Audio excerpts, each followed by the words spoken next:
Papai se trancou em seu bunker no início de 2020. Ele disse que o mundo estava prestes a acabar e, quando não acreditamos nele, ele nos disse para acordarmos. Estava chovendo naquele dia.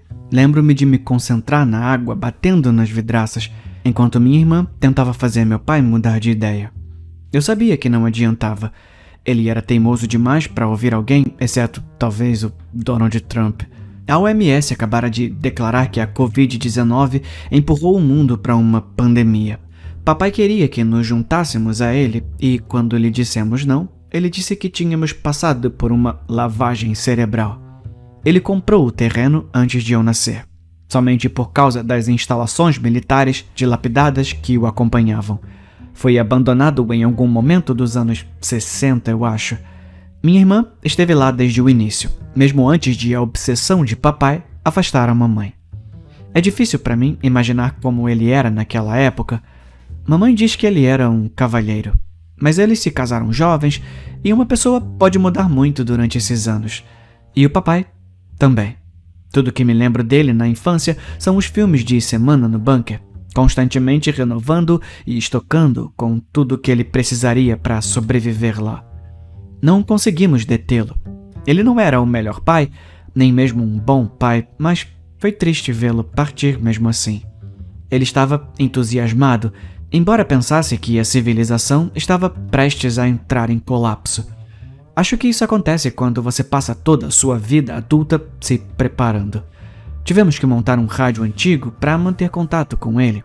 Ele não confiava em telefones celulares, não tínhamos notícias dele com frequência, apenas uma vez por mês.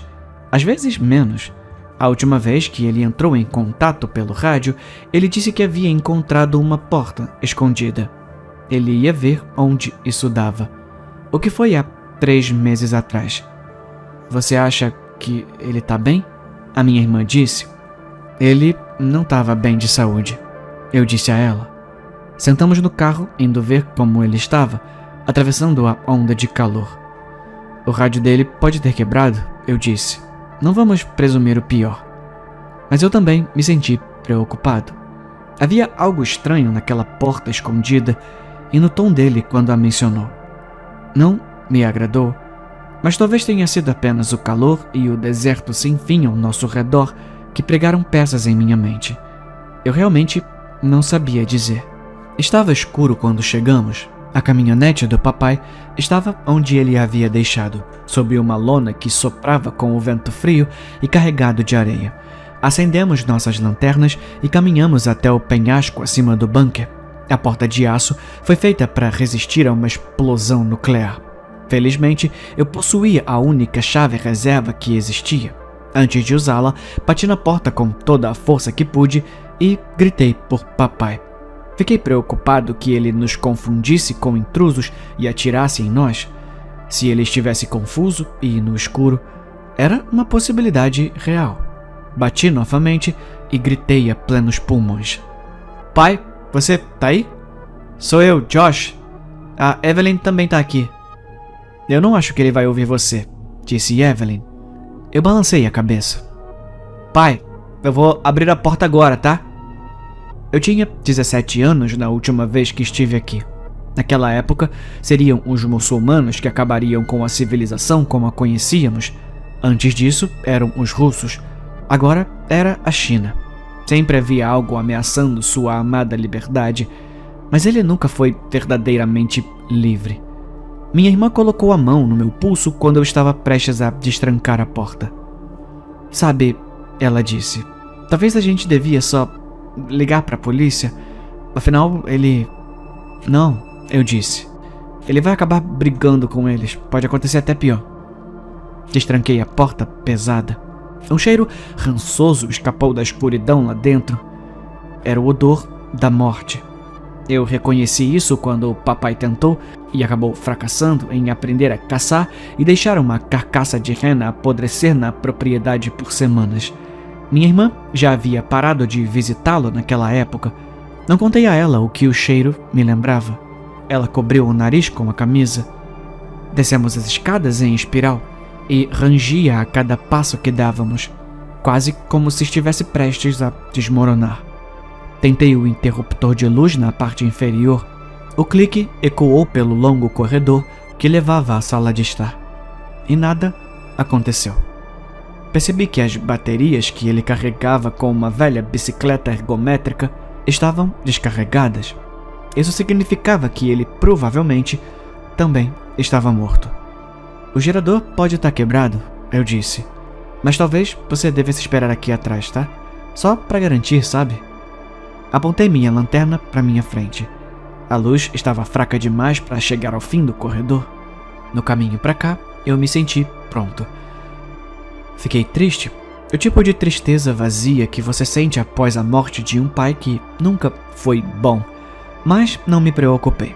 Agora, por outro lado, enquanto olhava para o corredor escuro por onde eu corria quando criança, eu estava com medo. O medo me lembrou de como meus terrores noturnos de infância costumavam começar. Eles sempre se aproximavam de mim na escuridão, cresciam com as sombras grotescas no teto do meu quarto. Eu não vou deixar você entrar aí sozinho, disse Evelyn. Nós vamos juntos. Entramos na escuridão. O mau cheiro se intensificava a cada passo que dávamos, assim como meu batimento cardíaco. Fiquei feliz por minha irmã não ter ficado para trás. O bunker parecia muito menor do que eu lembrava, muito mais apertado.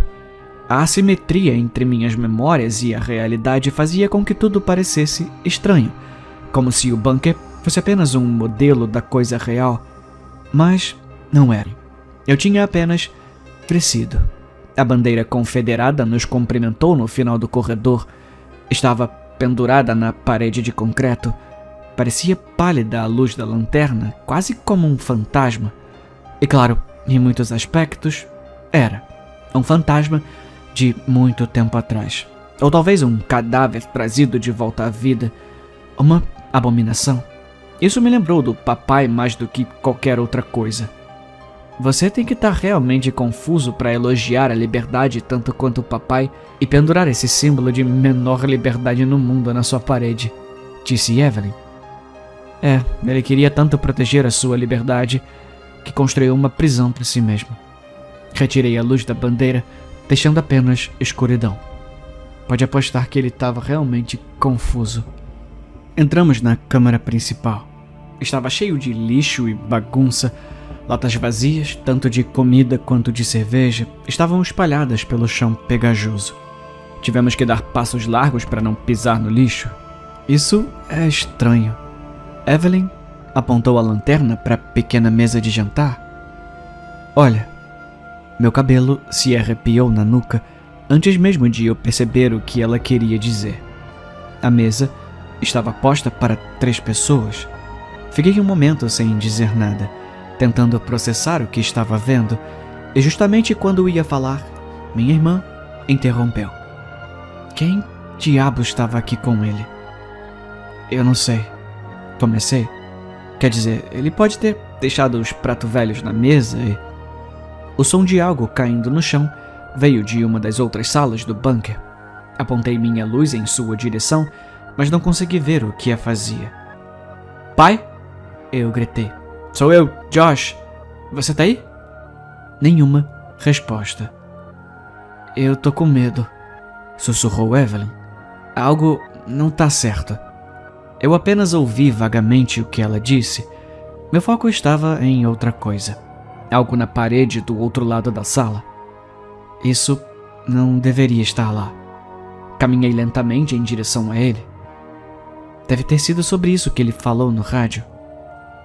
Papai havia arrancado uma camada de concreto, por algum motivo, e descoberto uma porta de metal enferrujada atrás dele. Estava entreaberta. Uma brisa morna e bolorenta saiu dela. Minha irmã se aproximou de mim enquanto eu cuidadosamente abria a porta com a parte de trás da minha lanterna. Senti meu coração na garganta. Eu podia ouvir minha irmã implorando para irmos embora, quase chorando. Mas eu precisava saber o que havia por trás daquela porta. Era imperativo entender o que havia acontecido aqui. Eu precisava saber. Eu precisava de um encerramento. Que merda... Evelyn olhou por cima do meu ombro. Por que isso tá aqui? Atrás da porta Havia uma sala do tamanho de um armário de vassouras. Não tinha nada de notável, exceto por um buraco circular no meio do chão. Apontei minha luz para ele, mas não consegui ver o fundo. Assim como pensei que era grande o suficiente para uma pessoa, minha irmã disse: "Você acha que ele caiu?" Gotas de suor da minha testa caíram no buraco. Fiquei tonto e recuei, com medo de cair lá dentro. Minha irmã pegou uma lata cheia de feijão podre e jogou no buraco. A lata bateu nas paredes enquanto saltava de um lado para o outro. O som desapareceu até que não pudemos mais ouvi-lo. Não havia indicação de que ele tocasse o fundo. Estendi minha mão e segurei acima da abertura. "Tá quente", eu disse. O ar tá quente." "Talvez ele tenha caído." Evelyn recuou, quase como se estivesse convencida. "Podemos, por favor, sair daqui?" Ela pegou meu braço. "Podemos voltar com a polícia. Por favor, Josh." "Não estava escuro quando o papai encontrou isso", eu disse. "Ele teria visto o buraco. Josh, por favor, só me dá um momento para pensar." Caminhei em direção ao corredor que levava aos outros quartos, esperando desesperadamente encontrá-lo. Por alguma razão, era importante para mim vê-lo, para poder sair sem pensar. Eu precisava saber que ele estava realmente morto. "Eu só quero..." Parei, depois de acidentalmente apontar a lanterna para o chão, no meio do corredor, revelando um par de pés. Eu encontrei o corpo." Eu corri até o corpo. "Espera!" Evelyn gritou e me seguiu relutantemente para evitar ficar sozinha. Não era o papai, e eu gritei ao perceber. Minha mente não conseguia compreender o que eu tinha acabado de ver. Eu me virei e tentei fugir, agindo completamente por instinto, e colidi com a minha irmã. Ela me agarrou, me manteve imóvel e, ao olhar para trás, para o cadáver no chão, começou a chorar, enquanto suas mãos tremiam incontrolavelmente em meus ombros. "Meu Deus", ela disse. Como isso é possível? É você." Olha, vamos dar o fora daqui", eu disse. "Anda, vamos logo." Não havia nada que pudesse explicar isso, e quanto mais minha mente tentava, movendo-se em um ciclo interminável, o pavor crescia dentro de mim. Só tive um vislumbre do corpo antes de entrar em pânico, mas minha irmã estava certa. O rosto meio podre era igual ao meu, com um buraco de bala no meio da testa. Nós cambaleamos pela sala de estar, derrubando cadeiras e chutando latas por todo lado, e quando estávamos prestes a sair da bagunça, uma voz familiar ecoou pelo corredor do qual havíamos acabado de escapar. "Josh?" Era o papai. Nós dois paramos no meio do caminho. É você, Josh?" "Pai?" Eu gritei de volta. "Que porra é essa que tá acontecendo aqui?" "Não se preocupa." Parecia que ele estava do outro lado do bunker, possivelmente dentro do depósito. "Eu matei o filho da puta. Coloquei uma bala bem entre os olhos dele." "Sai daí!" eu gritei. A gente tem que sair daqui. Não é seguro." Apenas silêncio. "Tem alguma coisa errada", disse Evelyn. "Eu não acho..." "Peraí.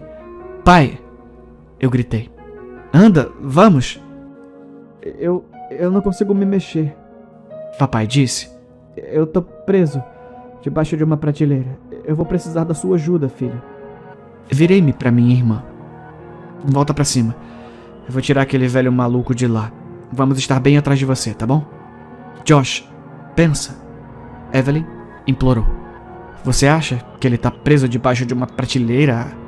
Eu deveria ter ouvido, mas mesmo depois do que acabamos de ver, eu simplesmente não conseguia sequer considerar algo tão estranho quanto o que minha irmã estava sugerindo. Era simplesmente muito rebuscado, muito inacreditável, para penetrar todas as minhas camadas de suposições sobre a realidade. Não poderia ser. Simplesmente não poderia. Por isso, corri de volta para o corredor, gritando para minha irmã voltar à superfície e esperar por nós lá. "Eu tô indo, pai." Eu apenas diminuí a velocidade para passar cuidadosamente por cima do cadáver que tinha o meu rosto. Talvez, pensei, tenha sido apenas uma coincidência. Um ladrão que, por acaso, se parecia comigo. Afinal, o rosto começou a apodrecer. Obviamente, não era eu. Eu me senti um idiota e quase me convenci de que era apenas meu medo de infância de que o escuro voltasse à vida aqui embaixo. E então, quando eu estava prestes a passar pelo pequeno banheiro de compostagem que ficava dentro de uma pequena sala, no final do corredor, parei. Arrepios se espalharam por todo o meu corpo, me paralisando. Papai, sentado no vaso sanitário. Sua arma ainda estava pendurada no dedo do gatilho e seu cérebro estava espalhado na parede atrás dele. Ele estava com o seu diário no colo, coberto de sangue. Josh, papai gritou da escuridão. Você vai me ajudar? Eu fiquei congelado no lugar, tanto pelo medo quanto pela confusão, incapaz de tomar qualquer decisão. Vamos, Josh. Papai continuou gritando. Eu preciso da sua ajuda, filho. A minha mente estava acelerada. Não havia como saber quem era quem. Quando ouvi a voz do meu pai gritando por socorro enquanto observava seu cadáver, nada além de terror absoluto vibrou dentro de mim. Lentamente, peguei o diário que estava no colo do meu pai e o agarrei, esperando que pudesse esclarecer a situação. Eu estava prestes a abri-lo quando minha irmã gritou. Corri de volta, dessa vez saltando sobre o corpo do meu sósia, e a encontrei olhando para algo no canto da câmara principal. Eu disse para você... Eu falei, mas mudei de ideia. Você tá bem? O que aconteceu? Ali, Sim, eu tô... Largado no canto, estava seu corpo nu e morto. Sua cabeça estava torcida de tal forma que seu pescoço estava quebrado. Tem alguma coisa muito macabra acontecendo aqui, eu disse. Papai deu um tiro na cabeça. Há muito tempo, pelo que parece. E ainda assim continua gritando por socorro. Vamos, a gente tem que voltar pro carro. Agora. Saímos do bunker o mais rápido que pudemos, deixando o que ainda estava vivo lá embaixo, gritando por socorro. Minha irmã insistiu em ficar na minha casa por alguns dias. Eu não me importava de tê-la por perto. Compartilhamos uma experiência com a qual ninguém mais se identificava e precisávamos um do outro para superar o trauma. Levei um dia para criar coragem para abrir o diário do papai. Tudo começou com suas habituais teorias de conspiração malucas. Passei por eles. No final, ele fez apenas pequenas anotações. Eu encontrei uma porta escondida. Poço fundo, possivelmente os restos de algum antigo projeto obscuro. Evelyn e Josh me acordaram. É uma visita surpresa. Não os ouvi entrar. Isso é estranho. Eu jantei com eles. Algo parece errado. Não são eles. Eles tentaram me transformar e então...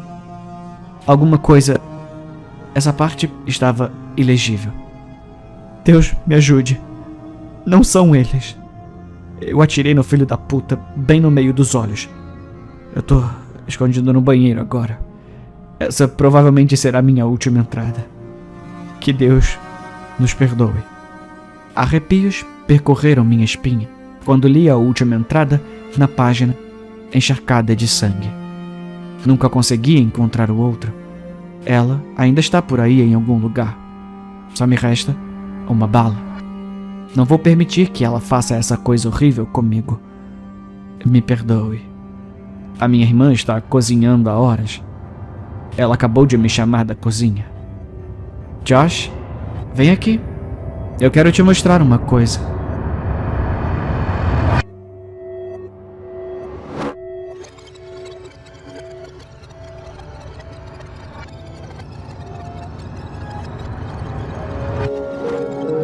Meu marido não quer parar de beber. Eu nunca percebi o quanto meu marido bebia até engravidar. Acho que eu mesmo estava bebendo bastante, talvez. 9 meses de sobriedade. Pedi a ele que se abstivesse comigo, mas ele não quis. Depois que tive nossa filha, nunca mais senti a necessidade de beber. Mas ele começou a beber mais. Foram muitas noites sem dormir. Nossa filha, meu Deus, eu a amo, mas ela chorava muito. Como pode um anjinho tão pequeno fazer um barulho tão horrível? Eu sabia que as coisas tinham que mudar quando cheguei em casa depois do turno da manhã e ele estava bêbado à 1 da tarde. Fiquei chateada com ele e ele me bateu. Assim que ficou sóbrio, ele prometeu que nunca mais beberia. Ajoelhou-se e me implorou para ficar. Eu concordei desde que ele permanecesse sóbrio. Ele jogou sua coleção de bebidas no ralo. Cada garrafa, exceto uma. Seu pai lhe deu um pouco de whisky Macallan. Era caro e a última coisa que meu pai me deu antes de morrer. Isso nunca me agradou. Eu estava preocupada que algo pudesse irritá-lo e ele estaria de volta à garrafa. Então, quando ele não estava por perto, peguei um pouco de veneno para ratos e dosei o frasco. Várias caixas só para ter certeza. Se ele bebesse pelo menos uma gota, seria a última. Mas ele nunca o fez. Semanas se passaram e logo 6 meses. Ele estava muito mais feliz, mais positivo. Ele ria como não fazia há anos. Cheguei em casa do trabalho e ele embalava delicadamente nossa filha nos braços. Ela estava tão quieta. Ah, ela tá tão calminha. Você deveria ter ouvido ela antes. Ela estava fazendo aquele escândalo de sempre. Gritando. Deve ser os dentinhos nascendo. Como você fez para que ela parasse? Um truque das antigas. Uma colherzinha de whisky na mamadeira.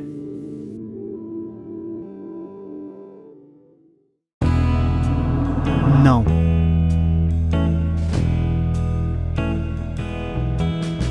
Só bacon, ovo e queijo, tá? E um pacotinho daqueles biscoitos, com suco de laranja. O da garrafa, mamãe disse, me entregando seu cartão. O sol, refletido em suas bordas de plástico. Tudo bem, eu disse, saltando do carro e indo para o McDonald's. Direto pro shopping quando terminar, hein? Eu vou estar na Macy, ela gritou, acenando enquanto arrancava. Não querendo interagir com ninguém, fui até o quiosque e fiz o meu pedido. Como é que faz essa merda funcionar? Uma voz murmurou, apertando todos os botões, acumulando uma quantidade considerável. Olhei para o homem, com cerca de 30 anos, cabelos grossos. Eu observei murmurar por mais alguns momentos antes de me aproximar. Oi, posso te ajudar? Eu sorri para ele. Ele olhou para mim, surpreso. Sim, por favor. Eu não estou acostumado com essas máquinas. Ele ri, mostrando seus dentes brancos perolados. Apaguei os pedidos extras e personalizei o que ele queria. Muito obrigado. Ele segurou o recibo e olhou em volta. Ele viu a pulseira no meu braço. Você também é fã do J-Hope? A minha filha adora BTS. Ele diz, provavelmente falando sobre aquela que estava ao lado dele. Vestia um macacão roxo e uma gola alta branca de mangas compridas. Embora fosse verão, seu rosto estava um pouco sujo, talvez lama ou poeira que caíam quando ela virava a cabeça. Sim, K-pop é realmente incrível. Sorri para a garota e acenei. Ela não acenou de volta, mas olhou para ele em silêncio. Típico de uma garota. Talvez ela estivesse cansada, as olheiras eram um bom sinal disso. Eu gosto muito de BTS, mas acho que eu gosto mais de Blackpink. As coreografias são as melhores. Dei de ombros e começamos a conversar. Ele era engraçado e me recomendou algumas bandas de K-pop dos quais eu nunca tinha ouvido falar.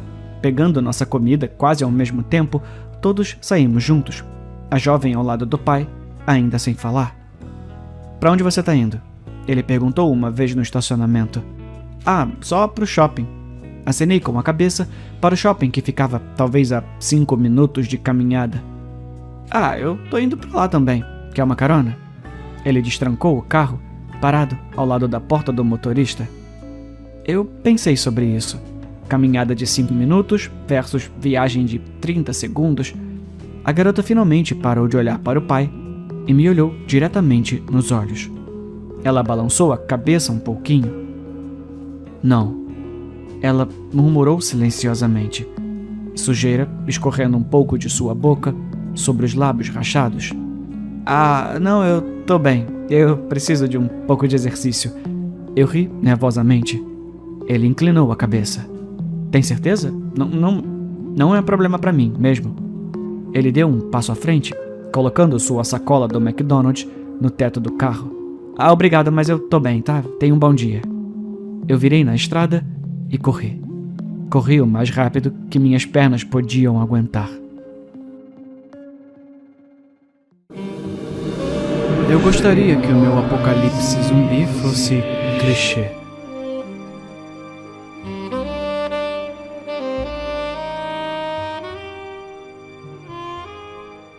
Eu já assisti inúmeros filmes de apocalipse zumbi, a tal ponto que eles não me incomodam mais. Eu me acostumei com os vários clichês e tropos, como a clássica aparência de morto-vivo dos infectados, com o fato de que os zumbis devem ser extremamente lentos ou extremamente rápidos, sem intermediários. Posso até prever quem seria mordido e quem estaria escondendo uma mordida. Dito isso, ter um apocalipse zumbi na vida real não foi algo que eu previ. Quando minha esposa e eu ouvimos a notícia pela primeira vez, fiquei, sinceramente, apavorado. Não apenas porque estava realmente acontecendo, mas porque não havia caos à vista. Nenhuma filmagem de um zumbi, nenhum áudio de pânico, apenas o texto "Surto de doença infecciosa zumbi confirmado. Detalhes a seguir". O que é ainda pior é que é isso que está acontecendo em uma cidade perto de nós. E nosso filho, de 21 anos, ainda não voltou de suas visitas semanais no shopping. Então, imagine meu alívio ao ouvir meu filho afirmar que estava tudo bem onde ele está e que vai voltar imediatamente após eu ligar para ele para dar a notícia. Minha esposa e eu continuamos assistindo a TV, na esperança de saber mais sobre o surto, na expectativa de ver detalhes de uma quarentena ou do governo trabalhando para conter os infectados. O que não esperávamos, entretanto, era uma atualização incrivelmente vaga. Me diz, como eu deveria reagir quando o noticiário mostra apenas o texto "As autoridades estão aconselhando os cidadãos em casa a manterem distância entre cada pessoa nas proximidades"? Estávamos começando a especular o que isso poderia significar. Se já estamos barricados em nossa própria casa, por que deveríamos manter distância uns dos outros? Não veríamos se alguém foi mordido ou já é um zumbi? O vírus é transmitido por contato aéreo ou físico? Por que então é chamado de surto de zumbis? E se tudo fosse apenas uma farsa? Começamos a ficar realmente paranoicos a cada minuto que passava. Finalmente, depois do que pareceram horas, vemos 2 repórteres na TV, embora ambos estejam sentados distantes um do outro e observando-se atentamente. Enquanto se entreolhavam, eles relataram que o vírus realmente se espalha por meio de mordidas. No entanto, o vírus não degrada o corpo nem domina a mente.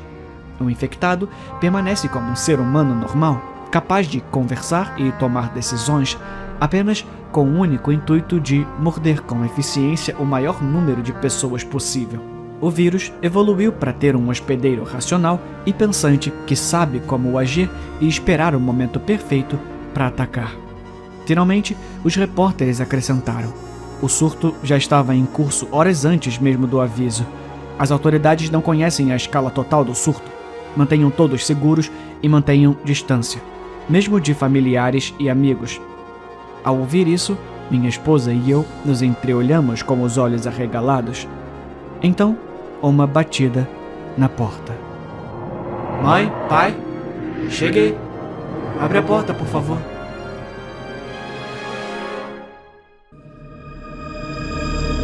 Você tem medo do escuro?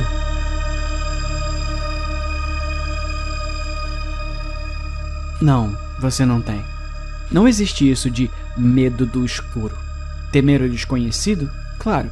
Ter medo dos contos de Bloody Mary que seus amigos fazem no meio da noite em um banheiro escuro como o breu? Vai em frente, ué. Mas nunca desonre o meu nome, dizendo que tem medo de mim, porque eu protegi você todos esses anos. Quando você tinha 5 anos, chorando para mamãe e papai sobre o monstro debaixo da sua cama que você não conseguia ver porque estava muito escuro, você ordenou que eles olhassem e vissem se conseguiam ver. Eles não podiam. Estava muito escuro. Sorte sua que o monstro não conseguiu olhar para você também.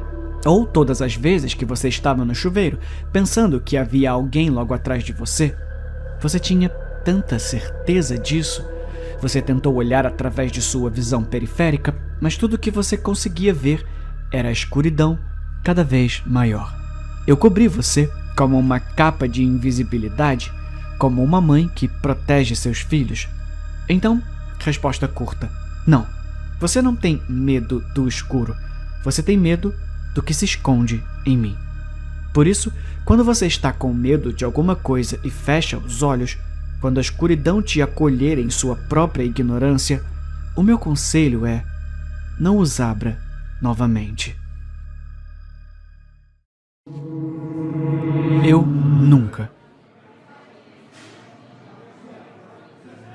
Adam levantou a cabeça. Ele adormeceu no bar novamente. Os fios de um pesadelo em dissolução persistiam, mas ele não conseguia se lembrar do conteúdo do sonho, apenas do nó que zumbia em seu estômago. Ou talvez fosse o uísque ficando velho e solitário em sua barriga. Ele ergueu os olhos para o barman para trazer algo para acalmar seus nervos. Algo com um centeio. Uma linda mulher com um vestido branco entrou no bar e Adam perdeu sua linha de pensamento. Ela era pequena, loira e tinha os olhos como oceanos cativos. A mulher olhou para Adam ao entrar e depois sentou-se sozinha numa mesa ao lado da jukebox. De acelerar o coração. É assim que o pai de Adam chamaria a mulher. Todas as panturrilhas curvas e maçãs do rosto. Então o barman voltou. Adam pediu e sentou-se bebendo. Ele girou o anel por vários minutos antes de guardá-lo no bolso. Adam até sentiu uma ponta de orgulho por quanto tempo lutou com a decisão. Mas sua consciência era a de um boxeador severamente superado pelas necessidades de Adam. Ele mandou uma bebida para a garota. Então, ele se juntou a ela quando ela sorriu e eles beberam juntos. Ventiladores de teto giravam sem pressa no alto. Uma reportagem passava, sem som, na TV atrás do bar. Adam continuou olhando para a transmissão. Parecia feio, mas seus olhos sempre voltavam para sua parceira de bebida. Ela tinha alguma atração, como uma correnteza. Tá, vamos jogar, disse a mulher. Eu nunca, que tal? Ela levantou 3 dedos. Eu vou começar.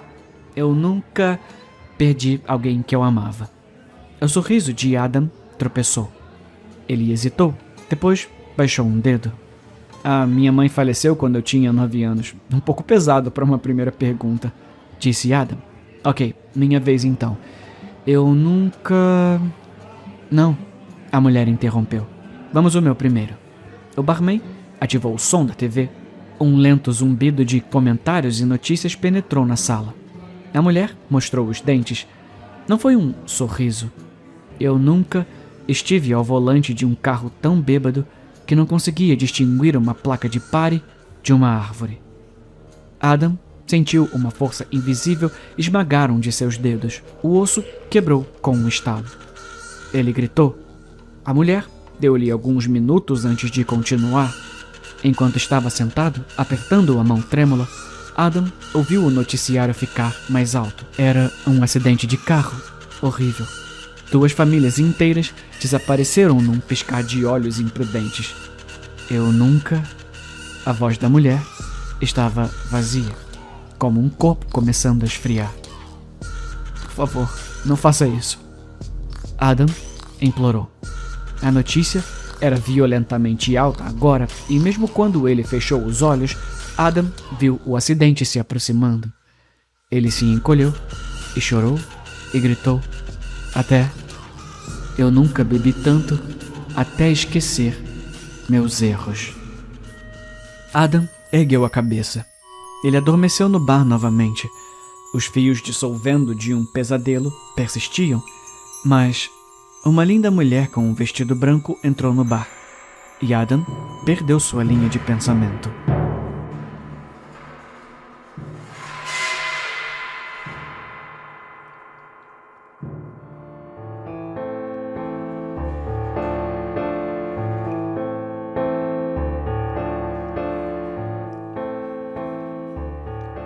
Essa coisa se apodera de você. Um dia, você é uma criança despreocupada, brincando com soldadinhos de brinquedo e sonhando como a vida será legal quando adulto. Você fantasia sobre os aspectos glamourosos, tipo ser capaz de dirigir, poder comprar brinquedos sem precisar pedir, não ter horário para dormir, ou talvez poder tomar sorvete no café da manhã. Tudo na vida adulta parece tão legal. E então você acorda suando frio e tem 25 anos, sozinho em um apartamento apertado, com uma pia vazando e um carpete mofado, tentando sobreviver enquanto trabalha em 2 empregos com salário mínimo e vai para a faculdade em meio período à noite. Nada disso é glamouroso. É como tudo ou mais que parece fantástico antes de você experimentá-lo. Relacionamentos, empregos, liberdade. A vida é mais fácil quando você pode ser apenas uma criança e evitar responsabilidades. Mas tudo o que você pode fazer é desejar não ter dado como certo. Dessa vez, acordei suando frio porque estava tendo um pesadelo em que fui roubado. Há alguns dias, abri minha janela para deixar entrar um pouco de ar fresco e a moldura quebrou, emperrando e forçando-a a ficar aberta para sempre. Eu estava com medo de que alguém cortasse a tela e entrasse, e desde então tive vários sonhos vívidos e horríveis sobre isso. Mas, novamente, ninguém estava lá. Foi apenas um terror fantasma provocado pela minha paranoia. Não consegui voltar a dormir, então me levantei e coloquei um copo de água da torneira no micro-ondas para fazer chá. O apartamento era apertado, mas agora que eu estava solteiro, parecia terrivelmente grande e vazio. Tudo lançava sombras longas e retorcidas. Parecia que a única parte da minha infância que consegui manter foi a minha imaginação hiperativa. Até minha estante quebrada de brechó parecia um monstro, tramando e conspirando para me chutar enquanto eu estava caído. Fiquei sentado na minha sala, tomando chá e lendo diversos blogs até perto do meio-dia, quando finalmente me forcei a tomar um banho e fazer algo no meu dia. Pela primeira vez em 2 meses, tive folga de ambos os meus empregos. Meu hobby favorito era visitar os brechós e antiquários escondidos na cidade, que ficava a apenas 30 minutos de trem de distância. Então, vesti uma calça jeans e um suéter preto largo e saí correndo porta fora, com a escova de dentes ainda na mão. Fazia algum tempo que eu não tinha a oportunidade de conferir a cena de segunda mão, então fiquei realmente surpreso ao ver que a maioria das lojas que frequentava não movimentava muitos produtos. Eu apenas atribuí isso aos itens que estavam superfaturados e continuei seguindo em frente, na esperança de ver algo novo e interessante para que eu pudesse fazer a decoração da minha casa parecer um pouco mais sofisticada. Ao passar por uma fileira de vitrines que já tinha visto dezenas de vezes antes, notei que havia um grande banner escrito Inauguração pendurado em uma das janelas. Uma nova loja de antiguidades foi inaugurada recentemente, no lugar de uma loja de quadrinhos, e, pelo que parece, eles literalmente tinham produtos saindo pela porta. Havia um porta-revistas cheio de revistas antigas da National Geographic do lado de fora, ao lado de um porta-casacos com lindos casacos de pele pendurados e uma placa com uma seta apontando para dentro. O interior da loja cheirava a uma combinação de naftalina e cigarro velho, e pensei ter sentido um cheiro de uísque flutuando no ar também. No geral, gostei da atmosfera. Pude ouvir um violoncelo estalando nos alto-falantes escondidos atrás do balcão e parecia haver uma quantidade infinita de coisas para examinar. Em meia hora, eu tinha encontrado coisas suficientes que queria comprar que me custariam um braço e uma perna, sem falar no aluguel de 1 mês. Então, decidi me dar uma margem de manobra.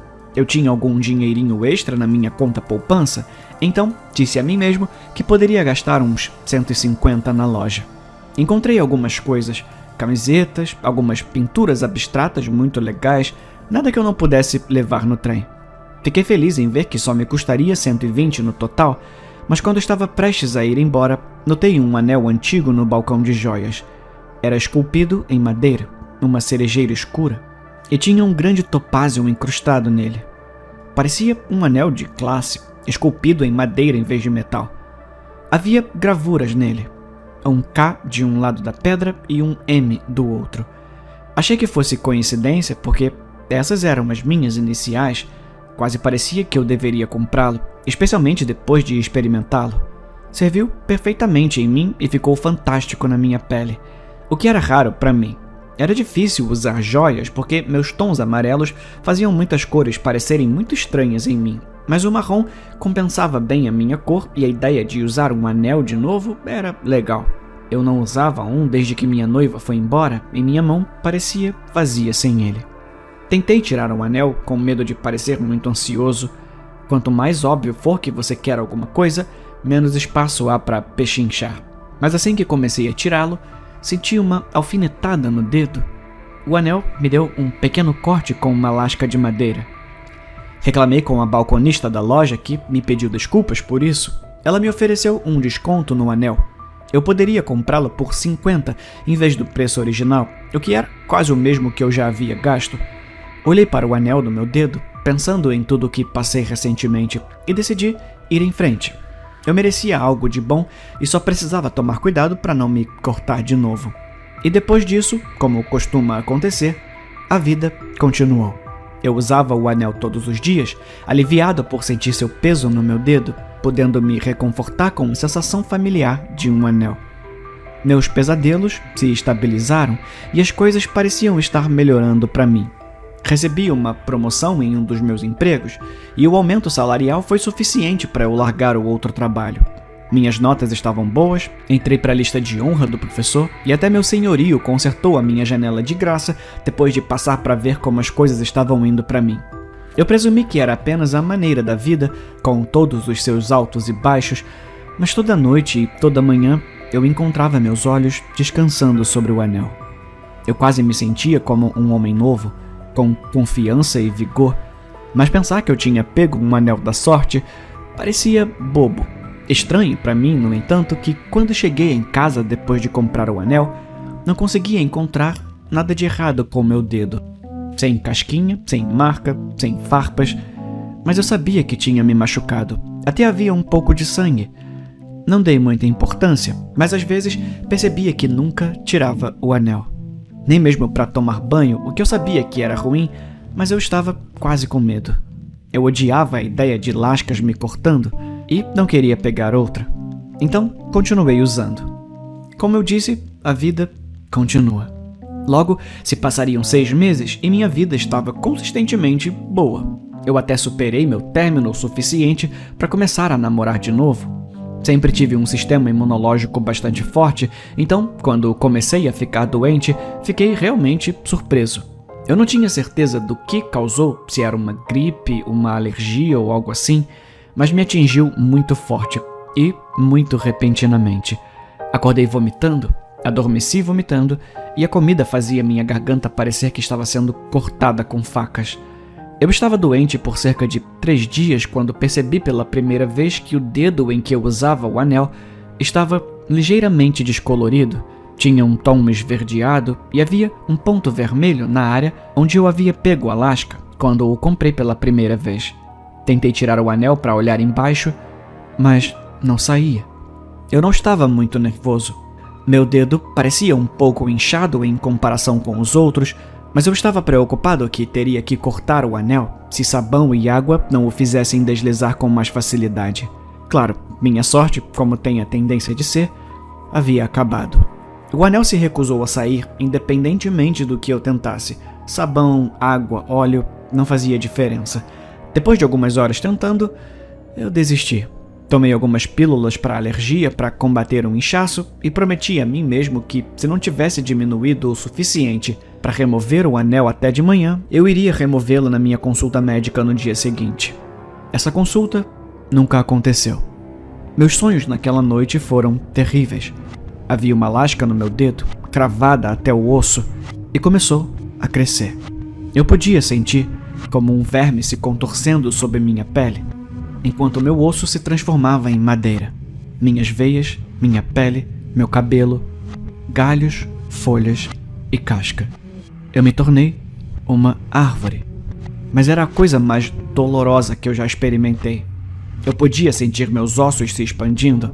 À medida que meus órgãos explodiam, o sangue saía pela minha boca.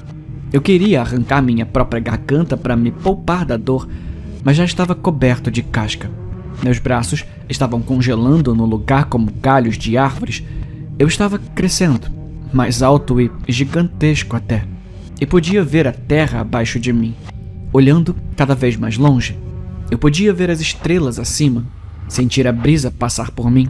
À medida que o tempo se estendia e começava a subir, o sol dançava em minha casca, quase me fazendo cócegas, e eu queria esticar e alcançá-lo para poder ficar mais perto, para poder ficar mais quente. Outras árvores surgiram ao meu redor e a vida continuou. Eu observei enquanto animais faziam ninhos em mim.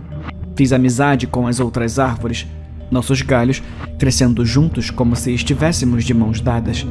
Senti a dor quando as pessoas começaram a se mudar, derrubando os amigos que eu havia conhecido, cortando os arbustos pelos quais me afeiçoei enquanto os via amadurecer. E então tive que lidar com a dor física. Crianças que entalhavam seus nomes em meu tronco, jardineiros que cerravam meus braços para deixar mais luz passar pelas janelas da casa que foi construída na minha frente. Não sei quanto tempo estive lá, mas depois de um tempo, uma nova família se mudou. Eu nunca os vi de perto, porque tinham um bebê e estavam ocupados cuidando deles para brincar perto das árvores, mas tinham um gato que vinha e perseguia esquilos. Ele ficava aterrorizado em me ver e nunca se aproximava muito das minhas raízes, quase como se soubesse que eu não era apenas uma árvore. Eu tinha uma consciência que não deveríamos ter. Eu existi por anos. Eu existi por décadas. Vivi tanto tempo que esqueci que um dia fui humano. Como árvore, eu não podia falar, e todos nós nos estendíamos em direção ao sol como um só.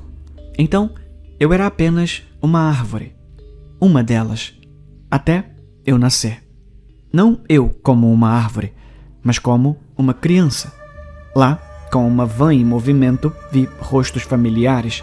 Eu não conseguia identificá-los porque tudo que eu conseguia lembrar era da minha vida vegetal. Mas então, eles me tiraram do banco do carro e me ergueram para olhar a nova casa deles. E eu reconheci o que estava acontecendo. Eu estava observando minha própria vida se desenvolver.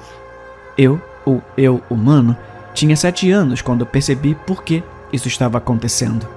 Não sei se acreditei no destino quando tive minha primeira chance de ser humano, mas com certeza acreditava agora.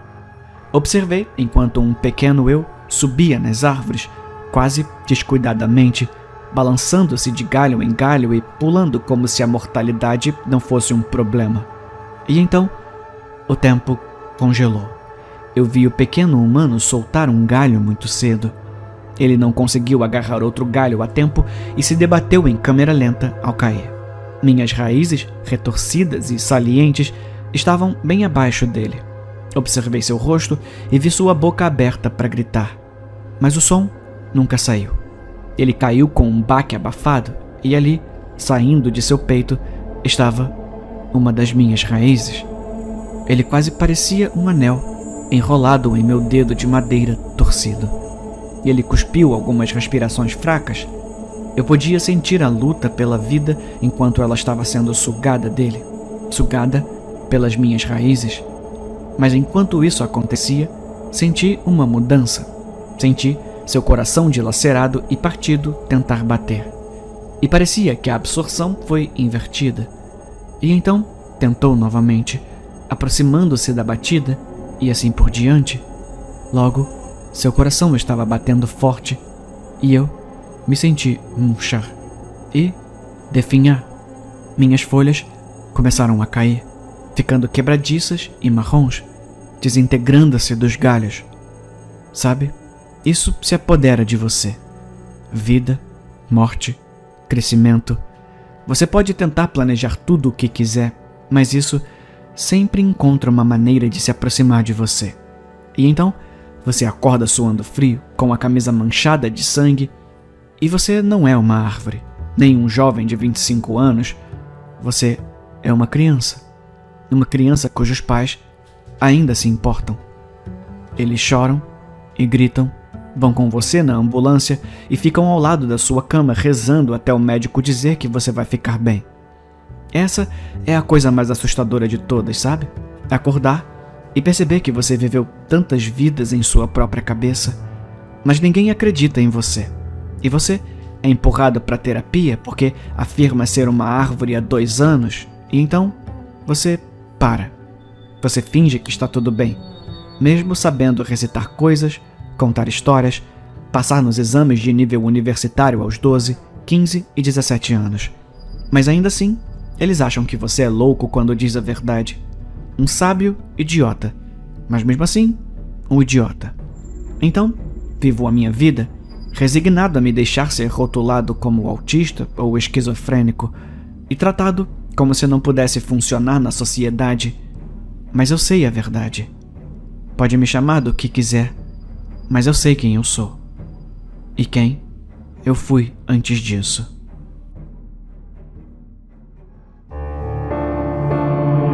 Mostre seus dentes. Tudo começou com um dente inferior da frente. Caiu enquanto eu mastigava uma espiga de milho. O sangue se misturou com o sal e a manteiga e ficou uma coisa cor rosa nojenta no meu prato. Mamãe me disse para colocá-lo debaixo do travesseiro. O dente, não a espiga de milho. Ela disse que se eu colocasse lá, junto com um belo bilhete endereçado a uma senhora fada do dente, eu teria uma surpresa pela manhã. Então, antes de dormir, enrolei meu dente em um pedaço de papel toalha e coloquei debaixo do travesseiro. Querida senhora fada do dente, por favor, pegue meu dente. Obrigado. Tome. De manhã, meu dente havia desaparecido e foi substituído por uma moeda brilhante. Era o maior dinheiro que já tive na vida e guardei com orgulho. Isso foi até cerca das 2 horas daquela tarde, quando eu e Shane fomos à loja da esquina e eu gastei tudo em balas de 1 centavo. Dente após dente caiu e moeda após moeda apareceu.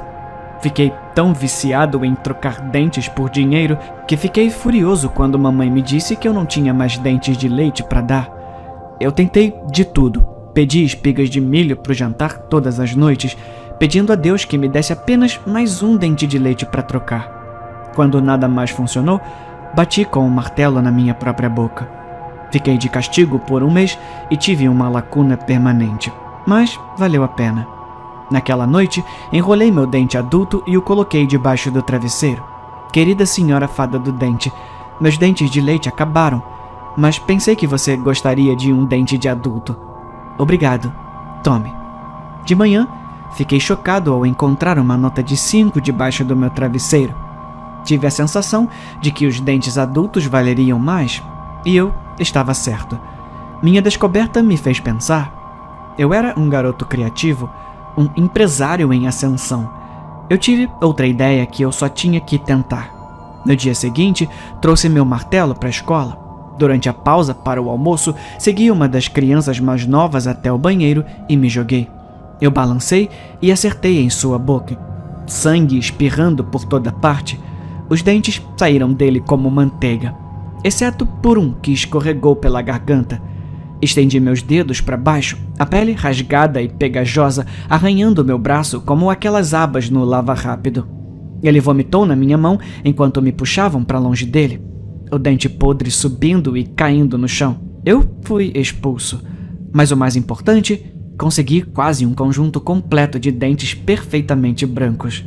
Querida senhora fada do dente, não tenho certeza se posso trocar os dentes de outra pessoa, mas pensei em tentar.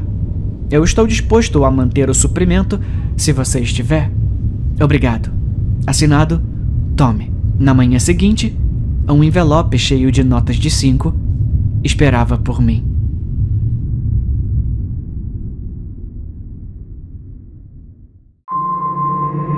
Perdendo o controle.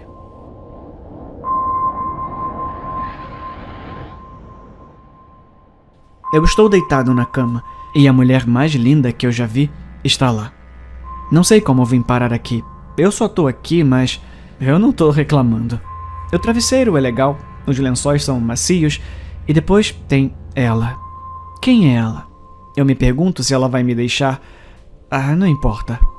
Posso me levantar e me movimentar? Eu não consigo lembrar. Assim que penso nisso, levanto-me e caminho em direção à porta do quarto. Eu me viro. Isso é estranho. Em 1 minuto estou na cama, no próximo estou na porta. Minhas palmas estão pegajosas de suor. Abro a porta, minha mão escorregando da maçaneta. Vejo uma cozinha luxuosa. Essa casa é dela ou minha? Entro na sala de jantar e tento olhar pelas janelas. Eu não consigo ver através delas. Escuro como o breu. Eu tô tendo um ataque de pânico. Bebi demais ontem à noite e não consigo lembrar. Deve ser isso. Ando em direção à cozinha. Por quê? Há algo que eu preciso fazer, eu acho. Eu olho pra cima. Há um buraco no teto. Eu dou um passo mais perto e uma dúzia de morcegos voam me atacando. Volto correndo para o quarto e bato a porta atrás de mim, respirando com dificuldade.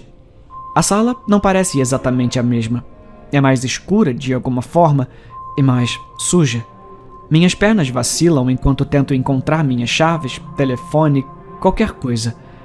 A porta do banheiro se abre. A mulher, que estava na cama comigo, está de pé ali. Seu rosto está cinza e há feridas nas bochechas e na testa. Merda. Ela está segurando uma tesoura. E percebo que ela está nua. Algo está saindo dela. Meus olhos se arregalam. Aquilo é... Querido, diz ela em um tom rouco. Você pode me ajudar a alimentar o meu bebê? Ela corta o cordão umbilical e vem em minha direção. O bebê está coberto de hematomas. Natimorto. Não chega perto de mim.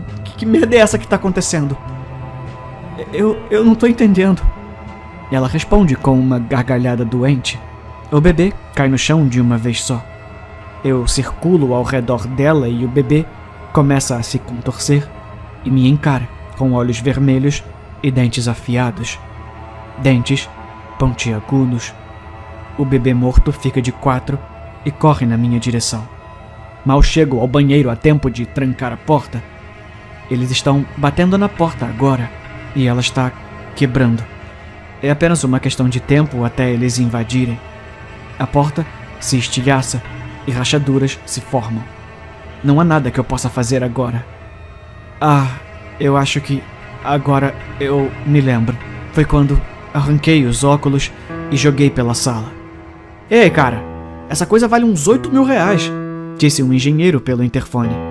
Em seguida, outro dele. Então, o que você achou do novo set de VR? Foi imersivo? Acreditável? Esquisito? Foi muito intenso, eu murmurei, agarrando meus joelhos e balançando levemente. Intenso pra caralho.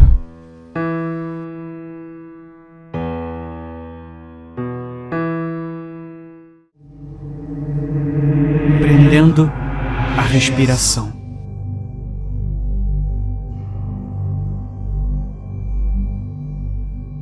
Eu estava usando o banheiro quando ouvi a porta da frente abrir no andar de baixo. Pareciam 2 homens e uma mulher, mas eu não tinha certeza. Entrei em pânico e apaguei a luz, indo na ponta dos pés para o quarto o mais rápido e silenciosamente possível. Eles pareciam bêbados, e eu podia ouvi-los mexendo nas gavetas da cozinha em voz alta e brincando. Um deles arrotou, e a mulher os repreendeu, dizendo para ficarem mais quietos. Derrubei algo da cômoda enquanto estava recuando, e a conversa parou. Um dos homens silenciou o grupo e pude ouvir o som inconfundível de uma grande faca sendo puxada lentamente do bloco de açougueiro. As escadas rangeram quando começaram a subir e eu rapidamente corri para o fundo do armário. Apertei minha própria faca contra o peito enquanto meu coração batia forte, mas estava bem escondido em uma pilha de roupas. Quando a porta do quarto se abriu e ouvi seus passos abafados no carpete, um miau silencioso flutuou no ar, vindo do quarto do outro lado do corredor. Todos os 3 riram de alívio e desceram as escadas. Esperei sob as pilhas de roupas, pelo que pareceram horas, minha apreensão não diminuindo nem um pouco até que finalmente ouvi a porta da frente se abrir e um dos homens sair. Os outros 2 subiram e começaram a se preparar para dormir, e, depois de ler um pouco, se despediram e apagaram as luzes. A apreensão deu lugar à excitação quando seus roncos bêbados se filtraram pelas frestas do armário, e eu sorri, recuperando a corda e a faca ao meu lado. Que noite divertida eu teria. Caçando fantasmas.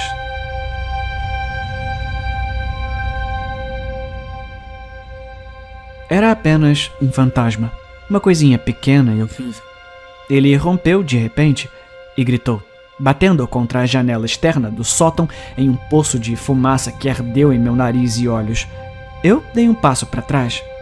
Então, é isso, eu disse animadamente. Parece que temos um poltergeist. Olhei para a esquerda. Dani, minha nova parceira, estava de bruços no chão. Ela havia desmaiado. Suspirei. Tirei meu casaco e coloquei minhas tralhas nos outros bolsos e a segurei pelos ombros. Então, a coloquei contra a parede. Sua respiração estava rápida e superficial e ela era da cor pálida da parte interna de uma árvore. O teto começou a sangrar. Ai, pelo amor de Deus. Eu disse, tá bom, tô indo. Do fundo do meu bolso, peguei uma vela. Afinal, precisávamos comer naquela semana. E para fazer isso, precisávamos matar a maldita coisa. É uma tarefa estranha matar um fantasma. Afinal, eles já estão quase mortos. Amarrar um é fácil, claro. Tudo que é preciso é ferro ou sal, ou mesmo um versículo oportuno de uma daquelas bíblias gratuitas que você pode roubar de quartos de hotel. Mas para matar um, você precisa de um sacrifício. Um pouco de vida para empurrá-los para a beira da morte. Então, a vela. Era o que o antigo folclore chamaria de luz da vida. Uma vela que mede a duração de uma vida humana. Eles têm o péssimo hábito de ficarem menores quando você não está olhando para elas. Você as acende, porém, e pode queimar apenas um fio de cabelo de uma pessoa viva. Esse pertencia a um padre, eu acho, ou pelo menos esculpi uma cruz e uma caveira nele. Acendi com um dos meus isqueiros. O fantasma gritou como uma criança triste. Disse que não poderia ter seu brinquedo favorito e depois bateu na janela de novo. Eu xinguei. Não era o suficiente. Algumas almas queimam mais forte que outras. Às vezes, você precisa de um chute para manter as coisas. No canto da sala, Dani começou a murmurar em alguma língua morta. Latim, eu acho. Seus olhos estavam revirados para dentro e brancos. Tirei outra vela da bolsa. Algum soldado. Era uns 2 centímetros mais curto que o padre, e o fundo era de uma cor avermelhada. Queimou forte. Uma cadeira voou pela sala e quebrou contra uma parede. Dani caminhou lentamente em minha direção. Lembrei-me de castigá-la mais tarde por desmaiar. Peguei minha própria vela. Quase nada mais do que um esboço. A cor cinza escura da fuligem e quebradiça na minha mão. Eu costumava guardá-la em uma lata pequena. Eu mal tive que acendê-la antes que tudo na sala parasse. Meu peito gritou. Soprei as velas imediatamente.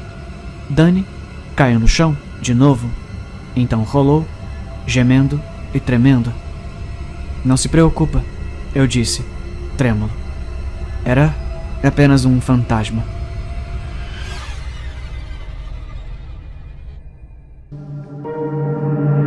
Mensagens de uma adolescente. Ai, eu tô ferrada. Ele viu você? Sim, eu acho que sim. Mas ainda é estranho. O que ele tá fazendo? Isso é um martelo na mão dele? Você disse que ele foi pra sala, certo? Sim, agora ele aparentemente tá gritando com a minha mãe. E eu ouvi um estrondo e agora tá em silêncio. Merda, isso parece horrível. Ele se esqueceu de tomar os remédios de novo. Olha, eu juro por Deus, ele tá cada vez pior. Você deveria simplesmente ir embora. E deixar a Cici aqui com ele. E se ele fizer algo com ela? Ele é tão violento. Pelo menos vai buscar ajuda. Eu odeio tanto ele. Eu tenho tanto medo. Se tranca no quarto com a Cici. Espera, acho que ele se acalmou. Tem certeza? Tudo tá em silêncio agora? Tá, continua me atualizando. Eu tô aqui por você. Eu odeio quando ele faz isso. É tão assustador que eu gostaria que ele parasse com todas aquelas drogas. Ele começou a ver coisas. Ele literalmente gritou com a gente a noite toda. Eu sinto muito. Eu realmente preciso conseguir ajuda pra ele. Eu já me decidi. Eu vou levar a Cici e ir pra casa da minha tia Sarah. Agora mesmo. Se cuida. Espera. A ordem tá invertida. As mensagens são de baixo pra cima. Se cuida. Eu realmente preciso conseguir ajuda pra ele. Eu já me decidi. Eu vou levar a Cici e ir pra casa da minha tia Sarah. Agora mesmo. Eu sinto muito. Eu odeio quando ele faz isso. é tão assustador que eu gostaria que ele parasse com todas aquelas drogas. Ele começou a ver coisas. Ele literalmente gritou com a gente a noite toda. Tá, continua me atualizando. Eu tô aqui por você. Tudo tá em silêncio agora? Tem certeza? Espera. Acho que ele se acalmou. Se tranca no quarto com a Cici.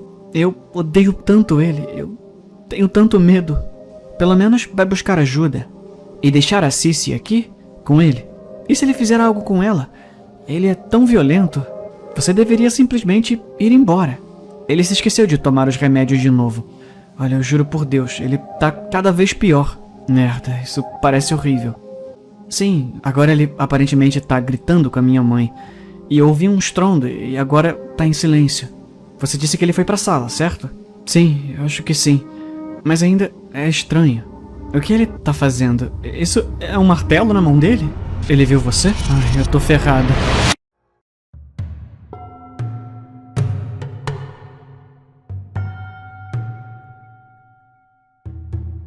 Enquanto eu crescia, pensei que todo mundo tinha uma segunda família no porão. Em retrospecto, eu entendo o quão ridículo isso parece, mas era tudo o que eu conhecia. Eu sabia que todas as noites meu pai cobria as sobras do jantar com papel alumínio, levantava-se sem dizer uma palavra e levava o prato para o porão. Eu ouvia do meu quarto enquanto ele descia os degraus rangentes e prendia a respiração para ouvir os murmúrios abafados de sua saudação. Eu sabia que todas as manhãs ele desceria as escadas para se despedir de sua segunda família antes do trabalho. Depois, me beijaria no topo da cabeça e bagunçaria meu cabelo enquanto saía. Eu sabia que todo Natal ele trazia um saco de pacotes bem embrulhados para baixo, vestido de Papai Noel. Eu sabia que meu pai tinha uma segunda família no porão e parecia tão normal que pensei que todo mundo também tivesse. Nunca esquecerei a primeira vez que perguntei à minha mãe sobre eles. Eu era jovem, talvez 5 anos, quando finalmente encontrei palavras para perguntar. Mamãe, por que eu não posso brincar com as pessoas no porão?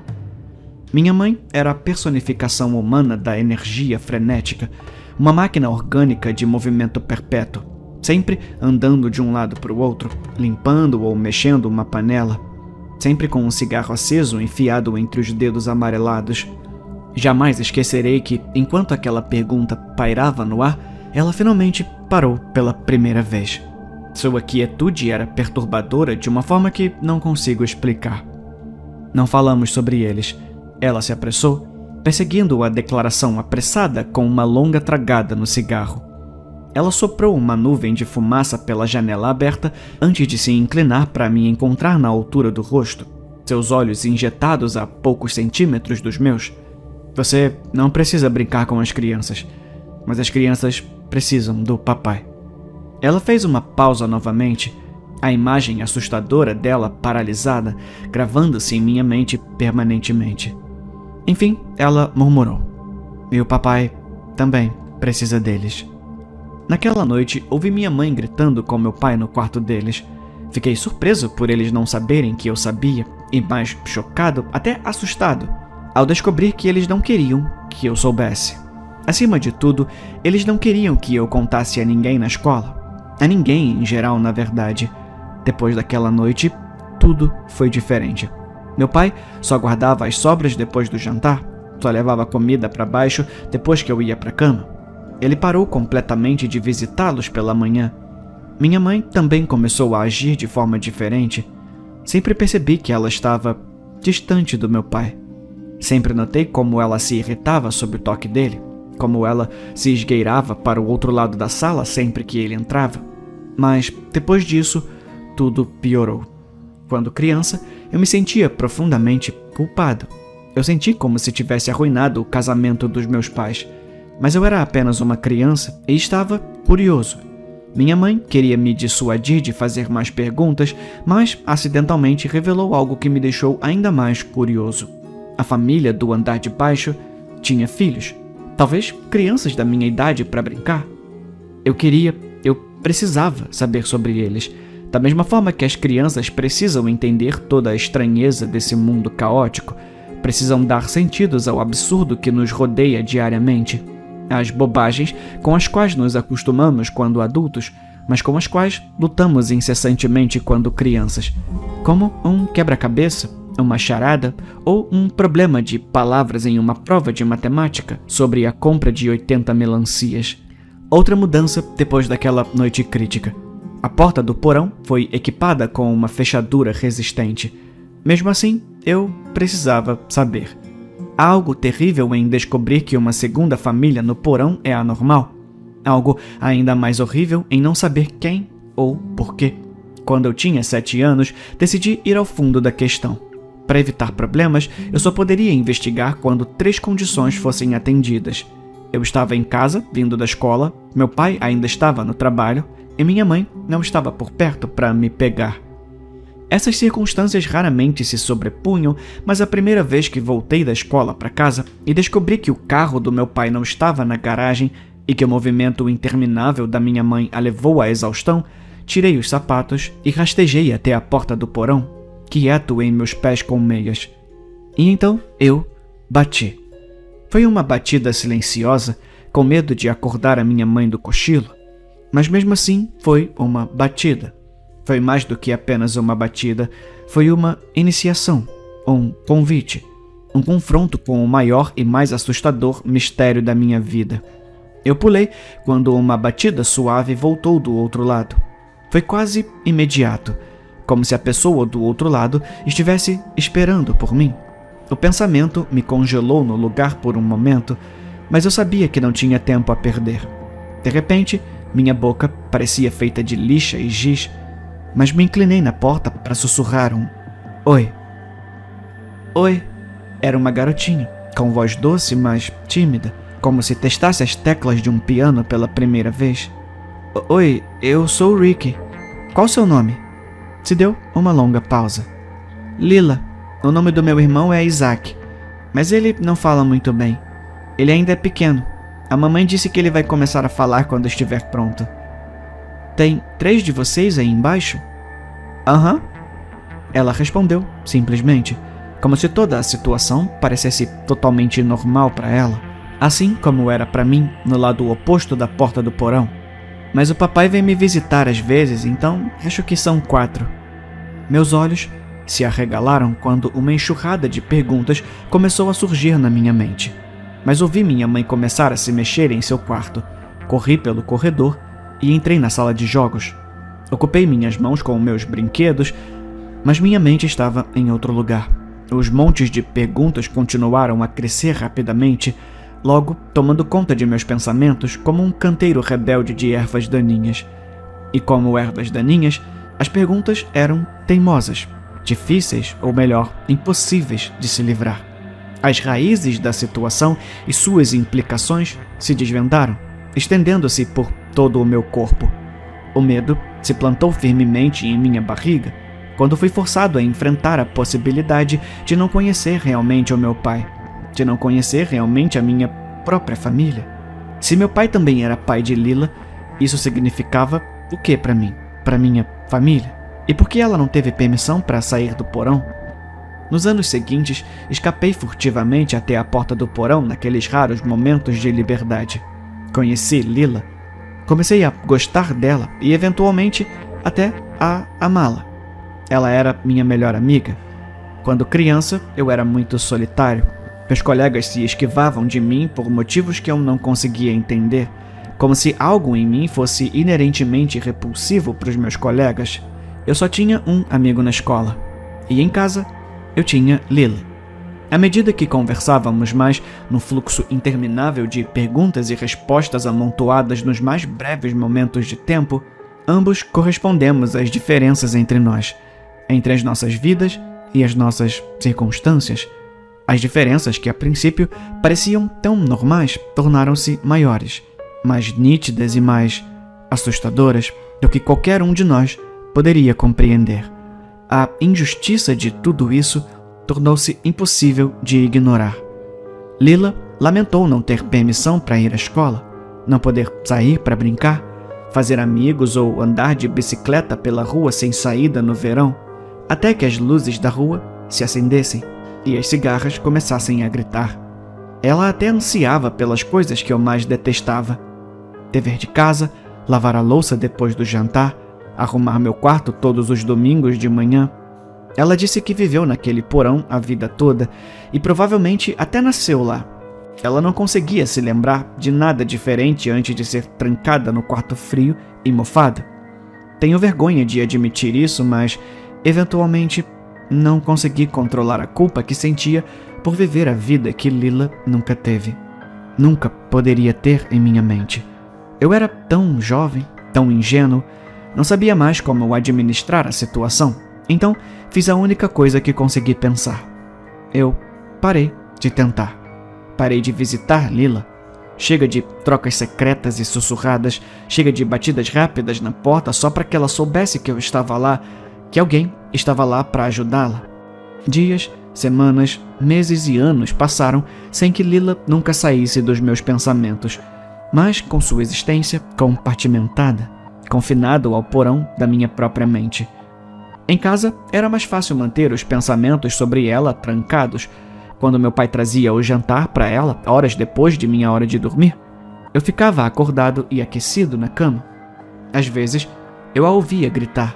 Às vezes, eu ouvia a bandeja cair do chão, o prato quebrando com o impacto. Às vezes, eu a ouvia chorar. Soluços horríveis e dolorosos, enquanto montava novos conjuntos de Lego na sala de jogos. Às vezes, ela chamava o meu nome. Eu nunca vou me perdoar por isso. Me odeio por isso e mereço. Mas eu sempre a ignorei. O pior de tudo, porém, foi quando ela começou a bater. Eu estava terminando o meu dever de ciências do dia quando ouvi a primeira batida. Uma batida silenciosa, mas uma batida mesmo assim. Uma iniciação, um convite, um confronto. Meu sangue gelou quando percebi de onde vinha aquilo. De quem vinha. Subi na minha bicicleta e só voltei para casa quando o jantar estava na mesa. Naquela noite, ouvi meu pai gritar com Lila pela primeira vez, gritando para ela parar com todas as batidas. Ele cuidava dela, do irmão mais novo e da mãe, e só poderia fazer isso se ela ficasse no porão, se ficasse quieta. Ela não foi persuadida, porém, e suas batidas só ficaram mais frequentes e mais altas. Eu tinha uns 10 anos, então tinha um pouco mais de liberdade, toda a liberdade do mundo, em comparação com Lila.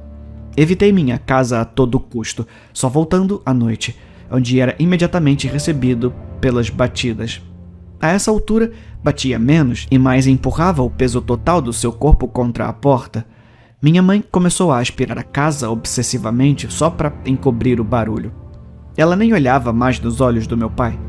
Imaginei os hematomas florescendo nos olhos de Lila, subindo e descendo por todo o braço. Se isso a machucava, ela não deixou transparecer. Ela não parou.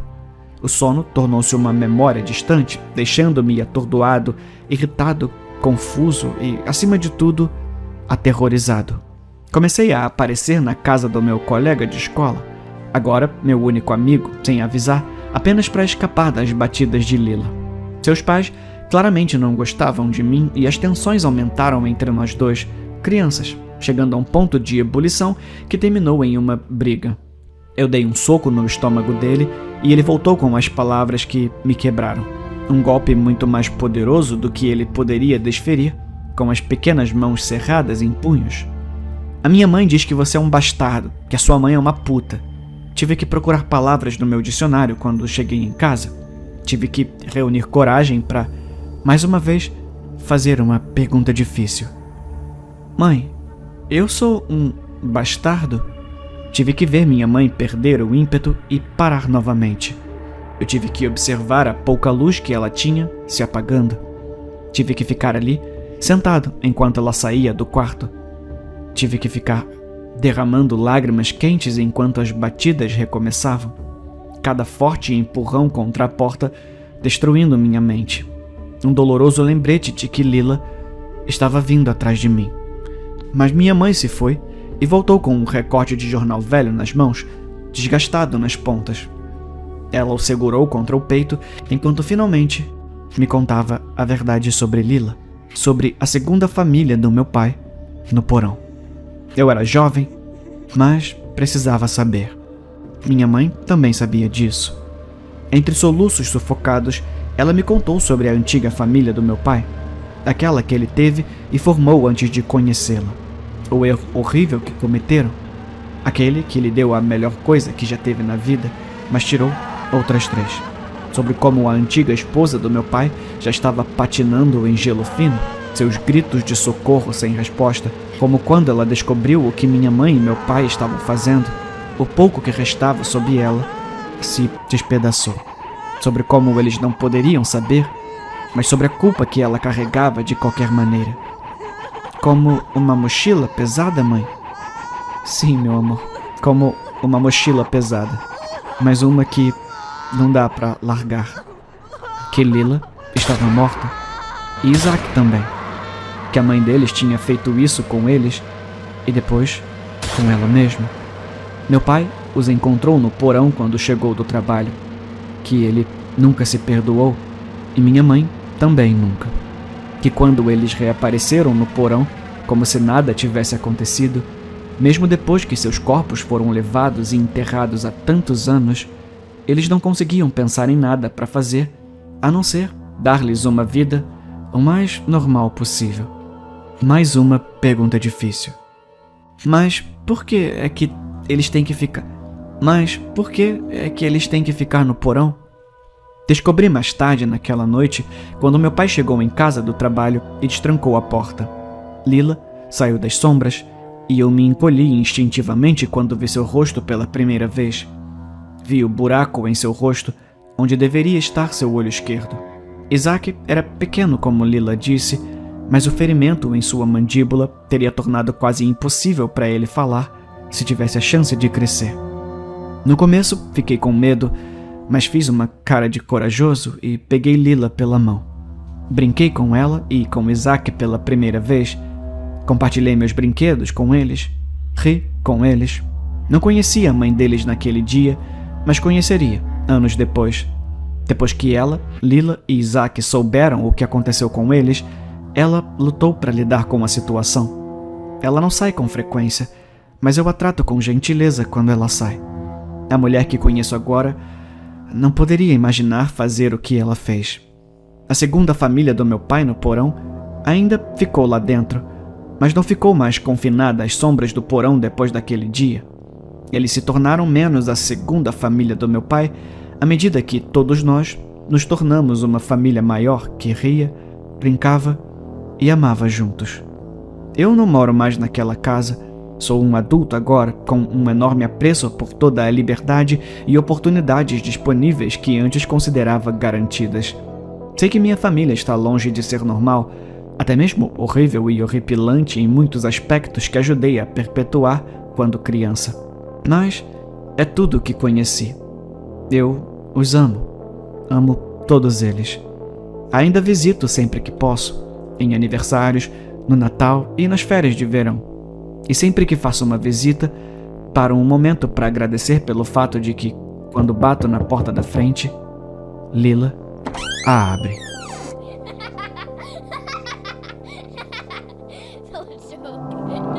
A Sala do Esquecimento.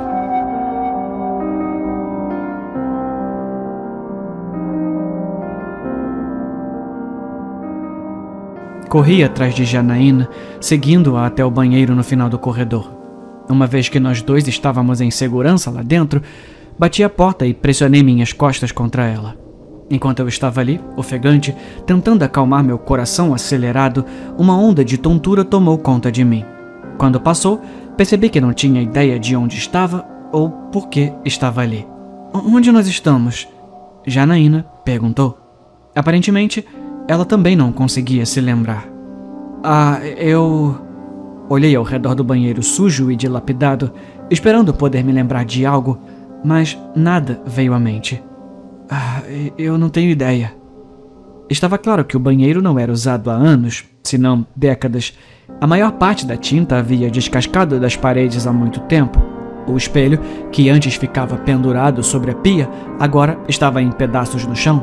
E todas as luminárias estavam cobertas de ferrugem e sujeira. Eu não gosto daqui, disse Janaína. Nem eu admiti. Então, vamos dar o fora daqui. Ela acenou com a cabeça para a porta atrás de mim. Virei-me e abri a porta, revelando um corredor de aparência familiar. Assim que saí do banheiro, minha memória voltou. A gente tá na casa Shadburn. Eu deixei escapar. Janaína e eu entramos na velha casa abandonada por causa de um desafio. Há quanto tempo a gente tá aqui? Janaína estava olhando para a luz do amanhecer brilhando através das janelas. Não deveria ser tão cedo. Era apenas 10 da noite quando entramos na casa e, pelo que eu sabia, não estávamos lá há muito tempo. Eu acho que tempo suficiente, respondi. Anda, vamos sair daqui. Corri para as escadas, mas não cheguei muito longe antes que uma aparição sombria saísse de uma porta próxima, bloqueando o meu caminho. Volta, volta! Eu gritei. Quando eu me virei, vi Janaína correndo de volta para o banheiro. Eu rapidamente a segui, batendo a porta do banheiro atrás de mim assim que entrei em segurança. Enquanto eu estava ali, ofegante, tentando acalmar meu coração acelerado, uma onda de tontura tomou conta de mim. Quando passou, percebi que não tinha ideia de onde estava ou por que estava ali. Onde nós estamos? Janaína perguntou.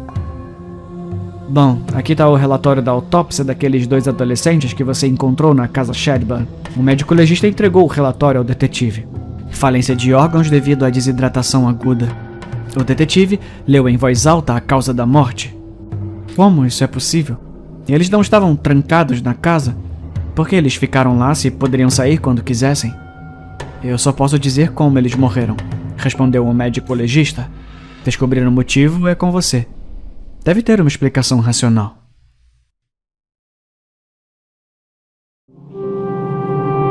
Quando fomos acampar. Eu costumava acampar no quintal com minha irmã mais nova sempre que nossos pais brigavam. Eles não brigavam muito, mas quando brigavam era tipo a Terceira Guerra Mundial e nós, os refugiados. Eu montava a barraca enquanto a mamãe e papai gritavam na cozinha. Eu acenderia um fogo na nossa fogueira e a discussão lá dentro aumentava. O tempo todo, Maggie ficava sentada em cima do muro e me observava montar o acampamento. Por mais sombrios que fossem aqueles dias, sempre me diverti acampando com Maggie. Sempre jogamos jogo da vida. Sempre que acampávamos, retomávamos o jogo de onde paramos. Ninguém nunca ganhou. Às vezes, sentávamos perto do fogo e inventávamos histórias assustadoras. Mas sempre dávamos finais felizes. O monstro no armário era apenas uma jaqueta. A menina não estava desaparecida, ela apenas foi ao parque. O rastro de sangue foi apenas um acidente horrível com ketchup. Numa noite de verão, eu estava montando o acampamento novamente. Maggie sentou-se em cima do muro, comendo um picolé, e mamãe gritou com o papai lá dentro. O fogo estava demorando para começar. Quando finalmente consegui, eu disse: haja luz! Então olhei para cima, esperando ver um sorriso no rosto de Maggie, mas não a vi. Ela não caiu atrás da cerca, ela não entrou com a mamãe e papai, ela não estava na casa de um amigo e ela não estava no parque. Ela não estava em lugar nenhum. Eu fui ao parque todos os dias depois daquela noite. Quando a escola voltou a funcionar, todos os dias passaram a ser uma vez por semana. Quando fui para a faculdade, uma vez por semana passou a ser uma vez por mês. Já se passaram 10 anos desde que Maggie desapareceu. E ainda me pergunto se os gritos que ouvi naquele dia não eram da minha mãe. Raptado. Eu era feliz o tempo todo em minha casa. Passear pelos pastos verdejantes, me divertir com os outros da vizinhança, brincadeiras lúdicas, todas essas coisas. Mas tudo isso acabou quando me levaram embora. Não foi a primeira vez que alguém foi raptado aqui. Na verdade, uma vez por mês, alguém desaparece. Até perdi meu pai muito jovem. Quando pergunto à minha mãe sobre ele, ela diz que meu pai foi para um lugar melhor. Eu simplesmente acreditei nela. Quando fui empurrado para dentro do carro, simplesmente aceitei meu destino. Os dias seguintes foram um verdadeiro inferno. Fui maltratado. Eles untaram meus olhos com vaselina, encheram meu nariz com um jornal molhado, retiraram a comida e a água e muitas outras coisas inexplicáveis. Senti muita falta da minha família. Eu só queria voltar para casa. Então, quando vi a luz no fim do túnel, simplesmente corri para salvar a minha vida. Fiquei cego pela forte luz do sol, mas quando me recuperei, vi um homem vestido com grande esplendor, carregando um pano vermelho e uma espada.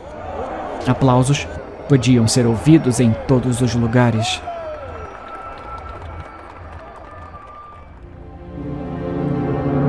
Agora que você me conhece. Eu cresci em uma família de 4 pessoas. Conto isso para a terapeuta, mas ela não me entende. Ela simplesmente balança a cabeça e bate a caneta no caderno, como se esperasse que eu explicasse. Mas eu já contei a ela a coisa mais importante sobre mim. Irmão, irmã, ela diz, enrolando uma mecha morena em volta de um dedo, enquanto espia por cima das folhas. Irmã, eu digo, ela não é tão legal quanto parece. A terapeuta ri e inclina o joelho para combinar com o meu. Espelhamento. Eu li tudo sobre isso. É manipulação. Eu lamento ouvir isso. Ela diz, às vezes é muito mais difícil para nós gostarmos de nossos irmãos do que para os outros. Ela matou mais de 30 homens e mulheres ao longo de sua vida. Eu digo, acha que eu ainda devo gostar dela? A terapeuta se encolhe, mas apenas por um momento, enquanto faz anotações em uma página em branco. Sua mãe e seu pai? Pessoas terríveis. Tô percebendo um padrão. A minha irmã é grosseira, considerando que mamãe e papai são habilidosos em tortura. Quando você ouvir os gritos, você vai desejar que fosse minha irmã fazendo o serviço. A terapeuta faz anotações, o suficiente para preencher meia página. Eu tô pensando em reduzir o seu remédio antes da próxima sessão. Mas, e os assassinatos? Ela apoia a mão no meu joelho e oferece um sorriso triste. Olha, vamos estacionar isso por hoje, tá bom? Hoje. Hoje é tudo o que temos. Eu quero conhecer você melhor. Eu entendo que você se sente em conflito com tudo isso. Não, eu não. Como assim? A minha irmã mata? Meus pais brincam. Golpes diferentes. Entendi. E então, tem eu. O quarto. 4 número da sorte. Eu sou o mais atencioso. Bem, eu tento ser. Como assim? Eu dou de ombros. Bom, eu deixo que minhas vítimas me conheçam antes de morrerem. Ela engasga. Eu sorrio. Exatamente. Eu amo a aparência de terror. Quando você entende.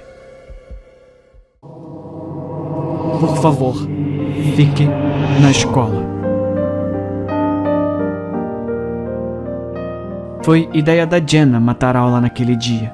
8 de nós embarcamos em nossa pequena aventura. Para mim, foi a primeira vez que fiz algo remotamente rebelde. Minha irmã mais velha decidiu que não tinha vontade de ir à escola naquele dia. Minha irmã era uma veterana popular, enquanto eu era uma caloura estranha. Foi trazida principalmente porque Jenna temia que eu delatasse. Triste, eu sei, mas me achei muito legal naquela época. Então, lá estávamos nós, 5 veteranos, 2 júniores e uma caloura. Trazidos por pena, todos no carro de Travis. Íamos para a floresta atrás da escola e ficaríamos lá o dia todo. Travis estava dirigindo com cuidado, mas eu gostaria que não estivesse. Eu gostaria que a polícia nos pegasse. Eu gostaria que tivéssemos caído. Eu gostaria que fôssemos aleijados ou mortos. Mas não foi o que aconteceu. Chegamos à floresta muito bem. O resto do dia também foi bastante normal. Amy trouxe almoço para todos nós. Jogamos verdade ou desafio e eu fui o alvo principal. Carter deu os piores desafios e, sendo a mais jovem, eu fui o alvo. Eu gostaria que algo saísse da floresta e nos expulsasse. Gostaria que os caminhantes de quem nos escondemos desconfiassem e percebessem que estávamos todos com um uniforme escolar. Eu gostaria que nossos sanduíches tivessem veneno. Eu gostaria de ter caído da árvore quando Lana me desafiou a subir, abrindo a minha cabeça. Mas isso não aconteceu. Voltamos para a cidade muito bem. De volta a uma cidade que não era nossa. Quando voltei para a escola, o prédio tinha um estilo completamente diferente. Os uniformes eram diferentes daqueles que usávamos. O carro de Jenna havia sumido e minha mãe veio nos buscar. Ela nunca fez isso antes. Minha mãe parecia completamente diferente. Nem sequer acreditei que ela era minha mãe. Meu pai morreu, aparentemente depois que eu nasci. Ah, e eu tinha outra irmã, uma irmã gêmea. Meu quarto era completamente diferente. Aparentemente eu era uma dançarina competitiva e jogava no time de tênis. Eu nunca fiz nenhum dos dois. Nenhum dos meus amigos existia. Eu tinha um novo grupo de amigos que nunca conheci. Meu nome era diferente. Nosso sobrenome era Gardner e não Jones como agora. O nome de Jenna agora era Lizzie.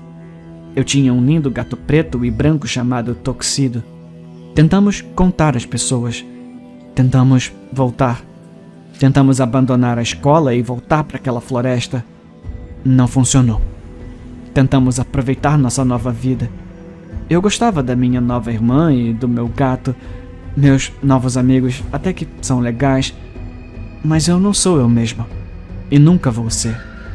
Eu esqueci tanto quanto mais tempo fiquei aqui. Eu nem me lembro do meu antigo nome.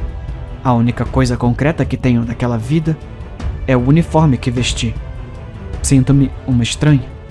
Serei sempre uma estranha. Eu me pergunto se meus antigos pais e amigos sentem nossa falta ou se eles se lembram de nós. Talvez eles tenham ido embora também. Não sei. Eu deveria ter ouvido meus pais. Os de verdade. Eu deveria ter ficado na escola. Eu queria ter morrido. Mas perdi minha vida de um jeito muito pior.